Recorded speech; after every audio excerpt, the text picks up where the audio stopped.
How's everybody doing? In today's video, I'm going to be talking about why I sold my Boss Katana. So I know that the Boss Katana has been one of the most important solid state amps ever. I'll just say that. I mean, they went from launching to extremely popular, and I think they deserve a lot of their popularity because for what they brought to the market and for the price of them, especially if you could find one used, which I'm sure you can because they're extremely popular, there's really nothing that came close to what they were able to provide, which is a not bad sounding solid state practice amp that didn't have any real major drawbacks and has the ability to provide a very long service life of reliable use, and they sounded good for what they were, or what they are.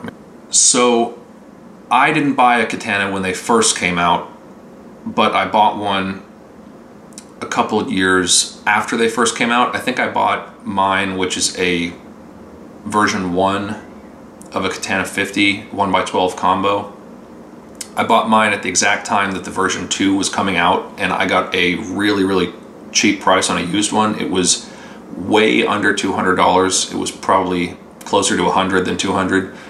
So for a 50 watt practice amp that is loud enough to be heard alongside a drummer and quiet enough to play in your apartment, it's not a bad deal. That's why I bought one, and I used it throughout that time period in a lot of videos you've probably seen if you are a subscriber of this channel. So there's nothing really wrong with the Boss Katana, and well, there is something wrong with it, but I'm going to get to that in a second.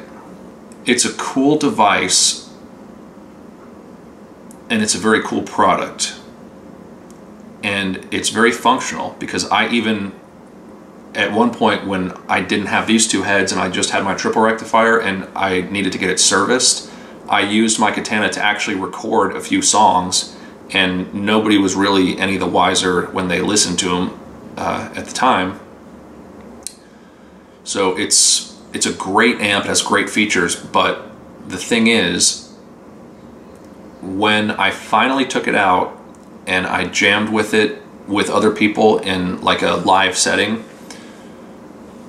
I found that at high volumes, the lack of responsiveness became extremely apparent.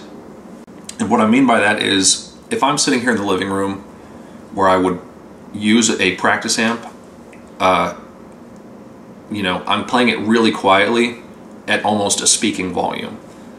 And so you can hear the string talk, you can hear the pick noise very well, and you're not really, you know, picking apart the amp tone or what the amp is doing, because even if I use one of these heads in this room that quietly, you don't really get much of a sense of interaction with the amp, because it's like kind of just whispering to you and you're not really interacting. But when I finally got the Katana up to a loud enough volume where I was physically interacting with it a little bit more, then I realized that the amp was very unresponsive feeling, and this will be easy for a guitar player to understand, but maybe not the average person. But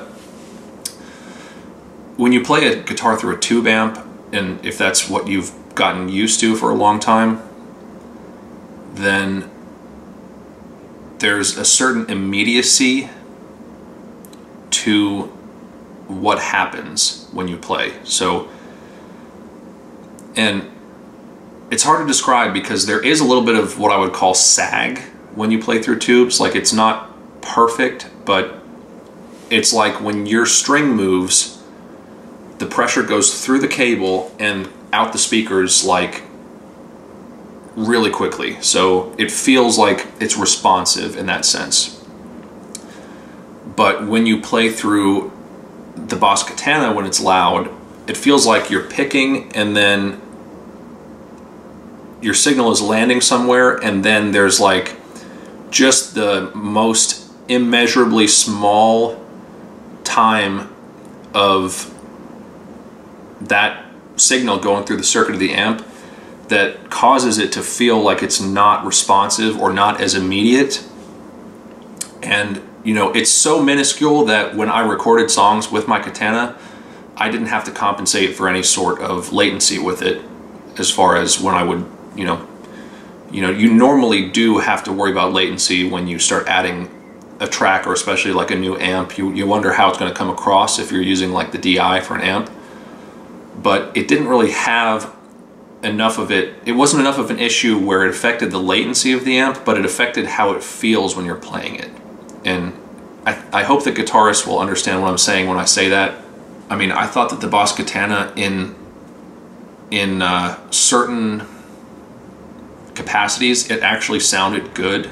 I thought that, like, in the highest two strings from like the 12th to 15th fret range, it had some really singing tendencies where you could sort of build momentum on a bend and like really, it wasn't, the amp was not really inhibiting the tone of the guitar all that much, but it was ever so slightly inhibiting the tone, and it was inhibiting the responsiveness quite a bit. So once I tried to use it where I could play it loud enough, I actually did it twice. I took it once so that I could see if it would keep up, which it did, and then I went home and I thought I didn't really like how that amp felt to play though. It wasn't really inspiring me, and it didn't feel like, I could get my voice across. So I took it back home, and then I went over the EQ because I had it EQ'd to play really quietly in this room.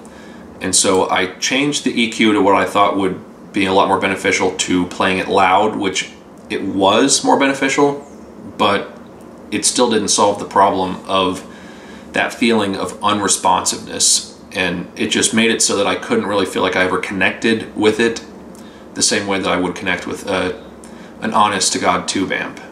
So after trying to play in a live setting with it twice, I went home and I decided that, well, I decided it right then and there when I knew that no matter what I did to the EQ, it wasn't really solving the problem. I took it to Guitar Center and I traded it in towards my single rectifier. So that tells you that it was worth it to me to get rid of it for probably $100 for a trade-in value towards a tube amp that is just going to give me a million times better feeling when I'm playing it. The experience of playing it sounds way better to me. Sounds a lot more immediate and lively. The Katana just didn't really feel lively and responsive in the way that I like. If you guys have any similar experiences with any type of amp, write about it in the comments. I'd like to read them. If you liked this video, don't forget to share it and subscribe, turn on notifications, and I will see you guys next time.